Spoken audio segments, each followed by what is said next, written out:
Charms of bezel, इनके बारे में तुमने कभी ना कभी तो सुना ही होगा। ये ओमनिवर्स के पावरफुल मैजिकल आर्टिफैक्ट्स है और ये कभी हैक्स के पास तो कभी ग्वेन के पास तुमने देखे होंगे। ये 6 मैजिकल चार्म्स है। ई रुको, एंटर तो दे दूँ। It's time to become amaze. तो ये 6 मैजिकल चार्म्स है, बहुत ही ज़्यादा एंशिएंट माने जाते हैं। कई सेंचुरीज पहले इन्हें एक बेजल नाम के बहुत ही ज़्यादा पावरफुल सोर्सरर ने बनाया था, जिन्हें फादर ऑफ मैजिक और महान सोर्सरर माना जाता है। उन्होंने इसे क्रिएट किया था। जिसके बनाए गए चार्म्स इतने ज़्यादा पावरफुल, उनकी मदद से कोई दुनिया को कंट्रोल कर सकता है। तो सोचो वो आदमी कैसा होगा, मतलब कितना ज़्यादा पावरफुल। तो उसकी चार्म्स की स्टोरी किसी दूसरे वीडियो में बताऊंगा, अभी चार्म्स की बात कर लेता है। तो 6 चार्म्स उसके विलर को कुछ अलग अलग तरह की यूनिक पावर देता है। तो पहला स्टोन है चार्म ऑफ लक, जो उसके विलर को सुपर नेचुरल लक की पावर देता है। मतलब ये जिसके पास होगा वो चाहे कुछ भी कर ले, चीज़ें उसके हिसाब से ही होगी। उसके पास इनक्रेडिबली नसीब आ जाता है, चाहे कितना ही नसीब खराब क्यों ना हो, ये चार्म लाइफ बना रहेगा। कोई मरने भी जाएगा तो पानी में ही गिरेगा। एक सेकंड, कोई मरने क्यों जाएगा? शॉर्ट में ये इनक्रेडिबल लक दे देता है, नोबिता जैसे बदकिस्मत को भी। इसके बाद जो चार्म आता है वो है चार्म ऑफ फायर। ये उसके विलर को पावर देता है कि वो फायर को जनरेट, कंट्रोल और मैनिपुलेट कर सके।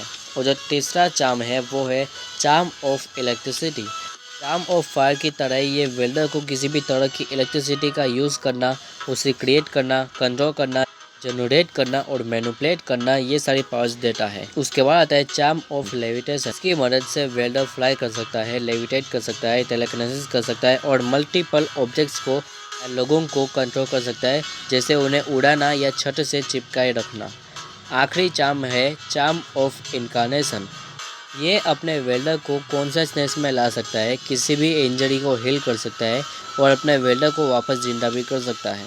मैंने इसे आखिरी स्टोन क्यों कहा, क्योंकि यहाँ पर 6 स्टोन्स है। तो ये जो 5 चार्म्स है वो एक तरफ है, उनकी पावर्स की बात हो गई। जो छठा चार्म है वो मैं उसे इन 5 चार्म्स से अलग मानता हूँ, क्योंकि वो है की स्टोन ऑफ बेजल। ये इन 5 चार्म्स से अलग है क्योंकि ये सभी चार्म्स में बहुत ही ज़्यादा पावरफुल माना जाता है। ये इन सभी 5 चार्म्स की पावर को इनक्रेडिबल इंक्रीज कर देता है और ये एक की स्टोन 5 चार्म्स को रिक्रिएट भी कर सकता है। ये इन सभी में सबसे ज़्यादा पावरफुल माना जाता है। ये 5 स्टोन्स हमें क्लासिक में हेक्स के पास और क्लासिक में ग्वेंडोलिन के पास देखने को मिले थे, और जो की स्टोन है वो आखिर में हमें ग्वेंडोलिन के पास ओमनिवर्स में देखने को मिला था।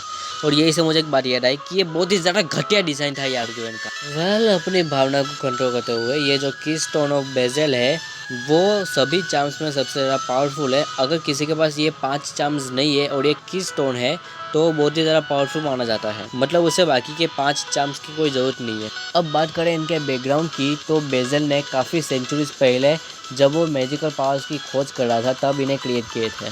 और इनके क्रिएशन, डिस्ट्रक्शन और रिक्रिएशन के कारण 2 डिमेंशंस के बीच की दीवार नरम हो गई, यानी कि अर्थ और लेजेडोमीन, यानी कि हेक्स जैसा कोई भी मैजिकल सोर्सरर इसकी मदद से लेजेडोमीन में जा सकता है।